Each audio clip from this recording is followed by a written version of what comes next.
God and barbarism, most notably with respect to Christianity.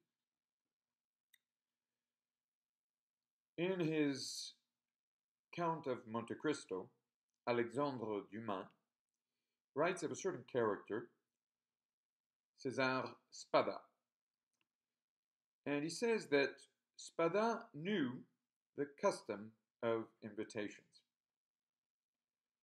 Since Christianity, eminently civilizing, had brought its progresses, ses progrès d'un Romain, into Rome, it was no longer a centurion who arrived on behalf of a tyrant to say, Caesar wants that you die, but it was a delegate a latere, so from the entourage of the Pope, so from the church, who would come, smile on his face, to say on behalf of the Pope, His Holiness wants you to go dine with him. The idea was that you would be poisoned, and of course you would be killed. Now, what changed was that barbarism came with a mask. How does this Machiavellian reading of Christianity help us understand the relation between God and barbarism? Well, Christianity is, in effect, the bringing of the Hebrew Bible and tradition to a pagan world. Who's not a pagan? We're all local people. Etymologically, the Hebrews were pagans. But now, upon bringing the Bible and the Bible's God to pagan peoples, Christianity achieves two things. It exposes the people to the biblical message, and it exposes the biblical message to the peoples of the world, to the world, as Christians are apt to say. Right? Now, or worldly wisdom. Now, when this happens, you have a double effect. You have, first of all, the rise of the church. The church, ecclesia, community of God, to be sure, of people who are in relationship with God. Fine. But the rise of the church entails two problems. On the one hand, the church rises to place a limit on secular powers. And so, traditionally, you have this tension between state and church. The church will remind Caesars of the limits of their authority. There is a higher authority that is represented by the church somehow, and certainly envisioned in God. Now, on the other hand, you have a complementary scenario. The church, which is now the church for all people, is exposing the Bible to pagan sentiment.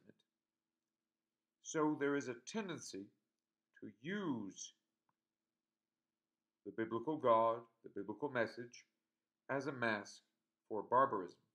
And this is pretty much what Machiavelli shows, what Alexandre Dumas shows in the Count of Monte Cristo here, what happened with Christianity was not that we got rid of barbarism, but that we were able to camouflage it. We were able to mask our barbarism and let it run amok sometimes beneath a cloak of sometimes of austerity, of piety, a pretense of goodness. However, with Christianity, this pretense of goodness goes hand in hand with a reminder that secular authority has its limits. So there is this twofold aspect to, shall we say, medieval Christianity. There is a Christianity that is used by barbarians as a mask for barbarism. On the other hand, there is a Christianity that places limits on people's barbarism.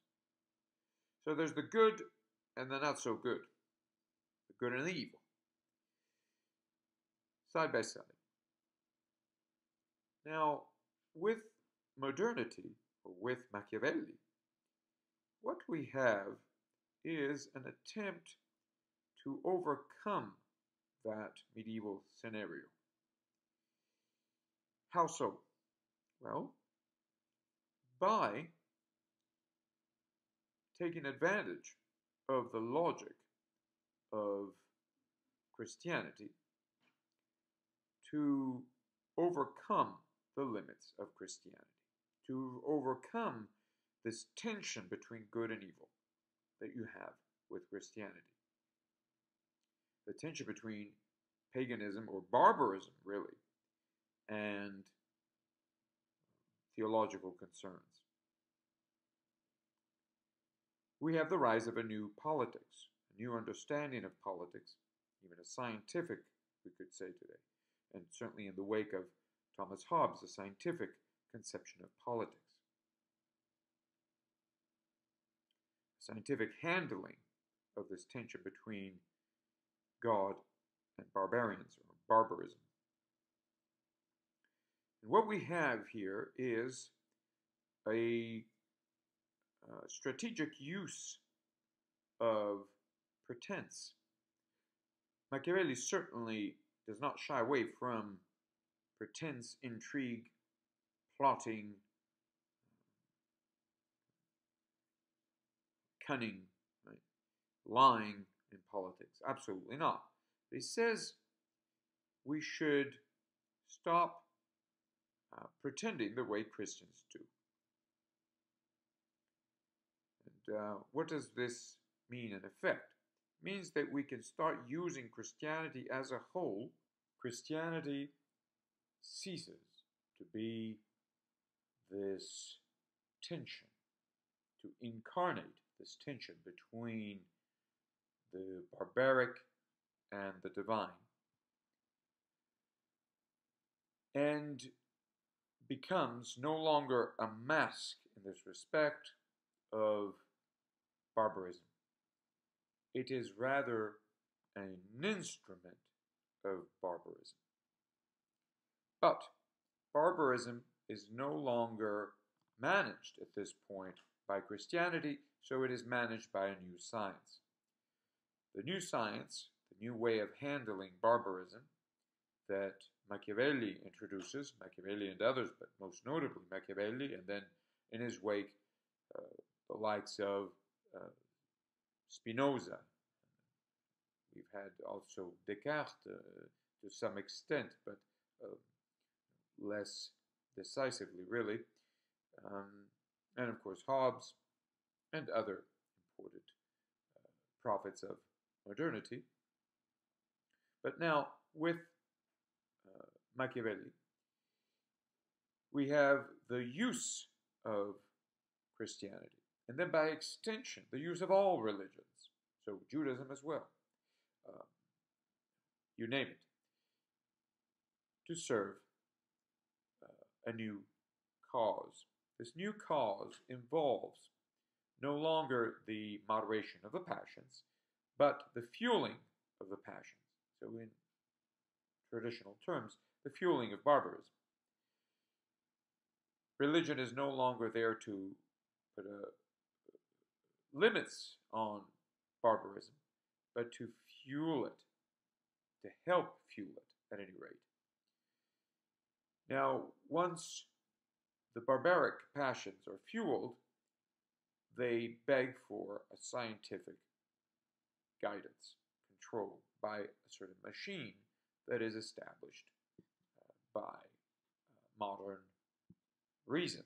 Modern reason itself is the logic of the new machine that is supposed to manage, govern, control the barbaric passions of men as they are making use of religion. So religion, Christianity primarily, and then all the others by extension, is going to be an instrument of barbarism, a vehicle for the spreading also of a modern technical discourse, evolutionary discourse. One might say, well, that there is still a tension between the doctrines of the Bible and evolution. Not quite. Not a real one, not a fundamental one, insofar as, at any rate, not in the modern context, insofar as the biblical reading is read in strictly modern ways. So in a modern context, in the context of a modern society, which is a society fundamentally mercantile. Right? It is based on the principles of marketing. So the pretense of being replaces the concern with being itself. Now, in this scenario, Christianity is something altogether new.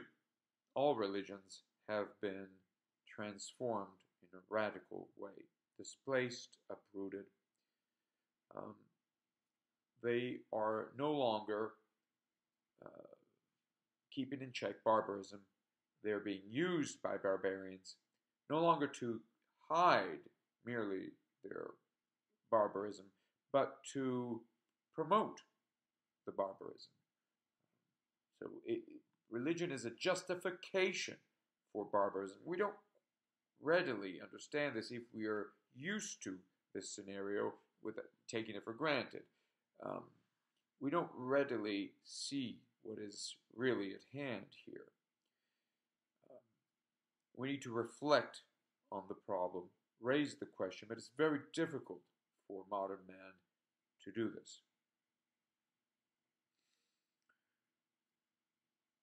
In part because we're flattered into believing that we can just choose our discourse and we can oppose the most radical tendencies of the new society. We can even be conservatives. But conservatism here serves as a justification for the barbarism of the new society. Society, again, that fuels the passions. Of course, there is a place for them to be fueled, for them to grow. And that place is defined as a private sphere. In public, the public is dominated by the machine that then allows us to fuel, to one might even say, to cultivate our barbaric passions in private. So there is a sphere of this boiling, right, of the passions, the rage that is developing, and it's this sphere is controlled then by the machine on the outside.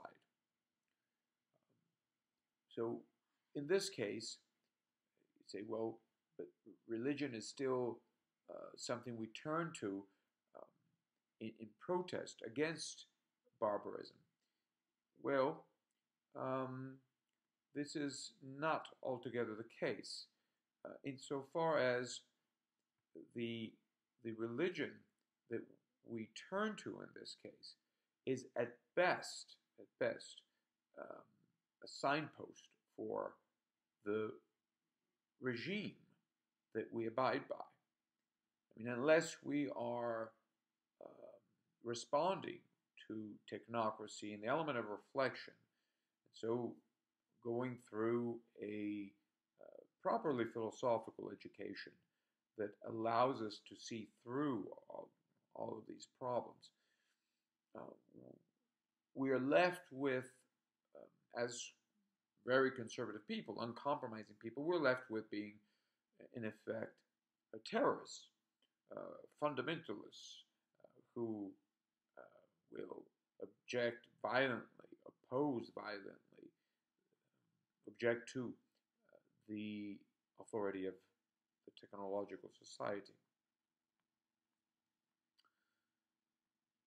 What happens when the conservative religious person objects to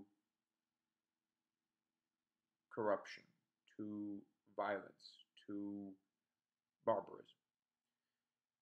Well, he seeks clean, serious habits, but now these habits are privatized. They are privatized in the service of the technological society. In this respect, the conservative behavior is serving the society, the regime that is fueling the passions. So we can put a brake on these passions, that is a provisional one, thanks to these beliefs, the religious beliefs. But these beliefs, as they are cherished, they become more and more vacuous. They're emptied of substance to the extent that they're serving the technocratic regime. As they are emptied of substance, they lose their hold on us. And ultimately, they become just a pretext, well, for whether we know it or not, whether we're conscious of this or not, for this augmenting of the lava, the passions that are ultimately fueled by the regime. So sooner or later, we give those beliefs up. We give them up. This giving up of our cherished beliefs can be triggered by all kinds of, and any event, circumstance that leads us to disenchantment, to face the vacuity of our beliefs. What authority do we really bow to? Well, it's that of technocracy. So why hold on to these beliefs ultimately? Oh, they're convenient. They help us hold our community together. But when the community becomes virtual, when it's undermined by the regime, no belief, no private belief can support that community any longer. The belief has shown itself, has been exposed as an empty shell. And so we give it up. It falls apart. So much for the conservative religious opposition to barbarism. So it feeds into it. All right, so this is what we have today. We have a Christianity that has turned into an instrument for propagandistic instrument for the fueling of the passions, because it gives us these beliefs that are now managed by the regime so as to blind us, really, to what we're actually doing, to how we're living. And we go to church on Sunday, for instance, and we say, well, this is going to purge us of all of our sins, but the necessary evil of our life is accepted. Right? So we have given up old Christianity, that tension that Christianity once represented between barbarism and God. Now, God and the whole theological apparatus, the whole theological discourse, is there to serve barbaric interests. And barbarism really is all about um, savage satisfaction. So we seek satisfaction, secular satisfaction, we might say, physical satisfaction, and um, we use the religious beliefs, the religious discourse, to justify our pursuit of satisfaction. This is all barbaric. And it leads to, of course, to suicide, collective suicide, insofar as the technocratic regime manages our satisfaction so that it can work in collective terms. So we can all be satisfied together. But ultimate satisfaction, barbaric satisfaction, involves suicide, death. We become blind to the context of our passions. We don't see that passion itself seeks resolution, physical resolution, satisfaction, which is really the explosion of the physical dimension. Kind of satisfaction that is not in the element of reflection, and so that is immediate. And the immediacy is physical, and physical immediacy is really death. So demise, so it's suicidal. But we all have to commit to suicide collectively, so not simply as individuals, as we might say, identified by the system, by the regime. So, all right. Religion has lost its proper original function. At any rate, Christianity has. And now we could say that there is still, at any rate, through reflection, there's still the possibility of recovering that original function of Christianity. Now, Christianity had exposed God to barbarism, but most importantly, it had exposed barbarism to God. But this is not enough. There is something more fundamental here. Because in exposing barbarism to God, Christianity had not only exposed barbarism to an external authority, a deus ex machina, but it had reminded people that they are not by nature barbaric, that there's something about the human being that is not barbaric. Or more precisely, that the human being is not originally barbaric. He is corrupt. And that biblical God, that biblical lesson that Christianity brings to the world, to the peoples of the world, to the nations of the world, serves as a reminder for all peoples that we are, as human beings, originally in search for God. We seek God even prior to the Christian revelation, the biblical revelation of God. The biblical revelation reminds us that the search for God is well grounded, that God Himself calls us to seek God. It reminds us that prior to seeking God, all people are found by God. Prior to being or becoming barbaric, human beings are the image of divine perfection. Herein do we find an antidote to the modern use of religion, of all religions, but primarily, and here we need to get back to Christianity, primarily of Christianity. We need to stop considering Christianity in modern terms. What happens in modern terms is that Christianity is no longer fides querens intellectum, faith seeking understanding, by which we mean faith seeking participation in divine intellection, in divine thought. In modern terms, faith